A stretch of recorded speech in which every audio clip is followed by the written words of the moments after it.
अरे अरे গরুটা দেখতাছি একা একাই ঘাস খাইতাছে। এইটাই সুযোগ, গরুটারে নিয়ে এবার বাজারে বিক্রি করে দিমু, তাইলে তো অনেক টাকা পামু। আমারে আর পাই কে? হা হা হা হা।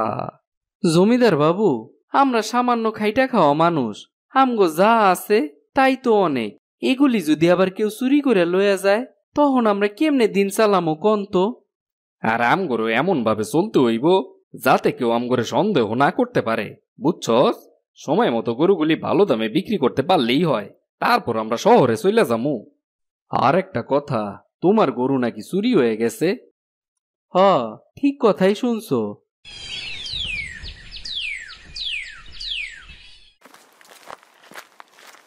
আরে যে খরা পড়ছে, ঘাসগুলি তো সব শুকাই গেছে। এখন আমি আমার লালিরে কি খাওয়ামু? কয়েকদিন ধরেই তো তারে কিছুই খাওয়াইতে পারতাছি না। আরে করিম ভাই, তুমি এখানে তোমার গরু নিয়ে কি করতাছো? ভাই আর কইও না, আশেপাশে কোনো জায়গায় বাদ রাখলাম না খোঁজার, কোথাও কোনো সবুজ ঘাস তো পাইতাছি না। আমার লালিরে আমি কি খাওয়ামু কও তো? কও কি? ওই নদীর পারে জঙ্গলের দিকে দেখলেও তো পারো। আমি তো দেখলাম ওইদিকে অনেক গরু জঙ্গলে ঘাস খাইতাছে, ওইখানে অনেক কাঁচা ঘাস পাইবা। যাও যাও। তাই নাকি গো? আচ্ছা আচ্ছা, আমি তাহলে এখনই যাইতাছি। আচ্ছা যাও তাইলে, আমি বরং গেলাম, আমারে আবার বাজারের দিকে যাইতে হইব, একটা কাজ আছে বাজারে। আচ্ছা ঠিক আছে, পরে কথা হইব নে। চল রে লালি, তোরে ওই নদীর পারে জঙ্গলে লইয়া যাই, ওইখানে গিয়া তুই মন ভরে ঘাস খাইতে পারবি। করিম তার গরু লালিকে নিয়ে যায় নদীর পাড়ের জঙ্গলে। আরে বা, আসলেই তো এই জায়গায় তো অনেক তাজা ঘাস আছে। যাক, আমার লালি আজকে পেট ভরে ঘাস খাইতে পারবো। লালি রে, তুই ঘাস খা, আমি বরং একটু গাছের নিচে বসে আরাম করে নেই।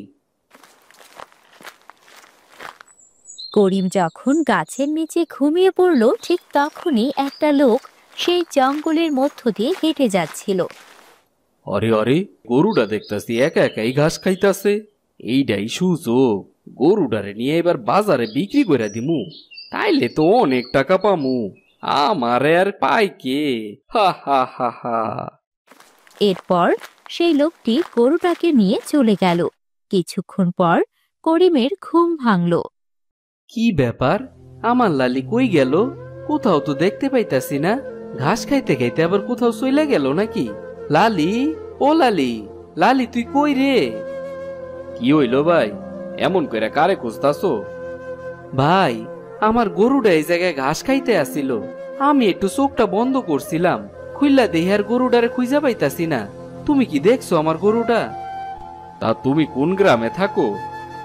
আমি নদীর পাশের গ্রামেই থাকি, ওইখানে তে আইছিলাম গরুটারে ঘাস খাওয়ানির লেগা। এখানে অনেক তাজা ঘাস, তাই তো আইলাম। এখন তো আর আমার লালিরে দেখতে পাইতাছি না। আরে ভাই, তুমি কি জানো না এই গ্রামে চোরের অনেক উপদ্রব আছে? দেহ তোমার লালিরে আবার কেউ চুরি করে নিয়ে গেল নাকি? হাই হাই হাই, এই কি করেন আপনি? আমার লালি চুরি হয়ে গেলে আমার কি হইব? বাইসা থাকার মতো তো একটা সম্বলই ছিল আমার। আমি এই বনে কাঠ কাটি, প্রায় গরু এখানতে হারায় যায়। মানুষ এনে গরুরে খাওয়াইতে নিয়ে আসে, সেই ফাঁকে চোরেরা চুরি করে লইয়া যায়। আপনারা কেউ চোরেরে ধরতে পারেন না? কে যাইব মিয়া চোর ধরতে? সবাই তো যার যার কাজ নিয়েই ব্যস্ত, ঝামেলায় কি কেউ আর জড়াইতে চায় নাকি? তাই বইলা কারো কষ্টের জিনিস এমনি করে চুরি করে লয়ে যাইব আর কেউ কিছু কইব না? তা কি কইরা হয়? আমি আইসকে জমিদারের কাছে নালিশ দিমু, আমার লালিরে আমি খুঁজা বাইর করমুই। দেহ পারো কিনা? আচ্ছা ভাই, তুমি তোমার সুবিধা মতো কইরা নেও, আমি বরং কাট কাটতে গেলাম, এমনিতেই অনেক দেরি হয়ে গেছে। এরপর করিম মনে দুঃখ নিয়ে বাড়িতে যায়। কি গো, এই অবেলায় এসেছো? লালি কই? বউ, আমার লালি ডানা চুরি হয়ে গেছে, পরে আর আমি খুঁজা পাইতাছি না। এদিক সেদিক ভালো করে খুঁজা দেখছো তো? কোনো জায়গায় তো আর বাদ রাখলাম না। তুমি কোনো চিন্তা করো না, হয়তো ঘাস খাইতে খাইতে কোথাও চলে গেছে। না গো বউ, কেউ আমার লালিরে চুরি করে নিয়ে গেছে। আমি এখনই জমিদার বাবুর কাছে যাবো নালিশ করতে। আচ্ছা, সে না হয় যাবে, আগে মুখে কিছু দিয়ে যাও তো। না গো, এখন আর মুখে কোনো কিছু দেওয়ার মতো সময় নাই। এরপর করিম জমিদার বাড়ি যায়। জমিদার বাবু, আপনার লগে আমার কিছু কথা ছিল। কি ব্যাপার করিম মিয়া, তা কি কথা বলবা বলো তো? জমিদার বাবু, আমরা সামান্য খাইটা খাওয়া মানুষ, আমগো যা আছে তাই তো অনেক। এগুলি যদি আবার কেউ চুরি করে লয়ে যায়, তখন আমরা কেমনে দিন চালামো কোন তো? কথাটা তুমি মন্দ বলনি, তবে তোমার কি চুরি হলো বলো তো? জমিদার বাবু, আমার একটা গরু আছিল, সেই গরুটারে আমি ঘাস খাওয়াইতে নদীর পাশে নিয়ে গেছিলাম, আর সেখানতে আমার গরুটার আর পাইতাছি না। কে জানে আমার গরুটা চুরি করে নিয়ে গেছে। আশেপাশে সব জায়গা খুঁজে দেখেছো তো? সব জায়গায় খুঁজা দেখছি, কোথাও পাই নাই। আমার গরুটা কেউ চুরি করে নিয়ে গেছে ওই নদীর পাশের জঙ্গলেতে। হ্যাঁ, আমিও শুনেছি গ্রামে অনেক চোরের উপদ্রব বেড়েছে। আচ্ছা, দেখি কি করা যায়। বাবু, আমার এই গরুর দুধ বিক্রি করেই আমার সংসার চলে। এখন যদি আমি গরুটারে না পাই, তাইলে আমার সংসার কেমনে চলবো? আচ্ছা আচ্ছা, ঠিক আছে, একটা কাজ করলেও তো পারো। তুমি বরং আমার চাষের জমিতে চাষ করো। যতদিন তোমার গরুটা খুঁজে না পাবো, ততদিন তুমি কাজ করে যাও, কেমন? আচ্ছা ঠিক আছে জমিদার বাবু। করিম বাড়িতে যাওয়ার পথে রাস্তায় সুজন গোয়ালের সাথে করিমের দেখা হয়ে গেল। কি ব্যাপার করিম ভাই, এই পথ দিয়ে আইতাছো যে? তা তুমি কই গেছিলা শুনি? এই তো রে ভাই, একটু জমিদার বাবুর কাছে গেছিলাম। তাই নাকি? তা কি দরকারে গেছিলা জমিদার বাবুর কাছে? আমার লালিডারে খুঁজা পাইতাছি না, এর লেগে জমিদারের কাছে গেছিলাম নালিশ করতে। তা জমিদার কিছু কইল নাকি? হ, কইল গরুটা না পাওয়া পর্যন্ত তার জমিতে চাষ করতে। আচ্ছা ঠিক আছে, চিন্তা কইরো না, তোমার লালিরে খুঁজা পাইবা। হ, তাই যেন হয়। এদিকে যারা গ্রাম থেকে গরু চুরি করে আনে তারা সবাই চিন্তা করলো এতগুলো গরু হাটে নিয়ে বিক্রি করবে। কি রে রাজু, কয়টা গরু চুরি করে আনলি? এই তো একটা পাইছি, আশেপাশে অনেক মানুষজন ছিল, এর লেগে আর একটা ধরতে পারি নাই। আমগো তো 10টা গরু চুরি করা হয়ে গেছে মোটামুটি। এই গরুগুলিরে বাজারে নিয়ে বিক্রি তো করতে হইব নাকি? তা কোন বাজারে বিক্রি করবো শুনি? কে, এই বাজারে তো একটাই গরুর বাজার আছে, যেটা কিনা নদীর পাশে বসে। তুই কি ভুললা গেছস? না না, ভুলি নাই তো। ওই গরুর বাজার অনেক জমজমাটো হয়, অনেক ক্রেতাও আসে, গরু খুব সহজেই বেচন যাইব। হ, ওইটা করলেই ভালো হইব। গরুগুলোরে ঠিক মতো খাইতে দিস। আচ্ছা ঠিক আছে। আর আমগরু এমন ভাবে চলতে হইব যাতে কেউ আমগরে সন্দেহ না করতে পারে, বুঝছস? সময় মতো গরুগুলি ভালো দামে বিক্রি করতে পারলেই হয়, তারপর আমরা শহরে চলে যাবো। আমিও তাই ভাবছি। এদিকে করিমের দিনকাল মোটেও ভালো যাচ্ছিল না। জমিদারের জমিতে কাজ করে তেমন একটা সুবিধা করতে পারছিল না। এর লেগে পরের জমিতে কাজ করতে নাই, নিজের মতো কাজ করতাছি, তারপরও ভালো লাগে না। কি যে করি? কি ব্যাপার করিম, গরু পালন বাদ দিয়া কি চাষবাসের কাজ শুরু করলা নাকি? না গো সমীর ভাই, এত সুন্দর গরু থাকতে কি আবার অন্য কাজ করতে মজা লাগে? হ তাই তো। তা গরুটা তোমার কই গেল শুনি? জানি না গো ভাই, কই গেছে আর কেমন আছে আমার লালিটা কে জানে। তুমি চিন্তা করো না, একদিন তোমার গরু ঠিকই খুঁজা পাইবা। আচ্ছা, আমার কাজ বাজ শেষ হয়ে গেছে, আমি একটু বাড়ির দিকে যাই। আচ্ছা ঠিক আছে, যাও তাইলে। এরপর করিম বাড়িতে চলে যায়।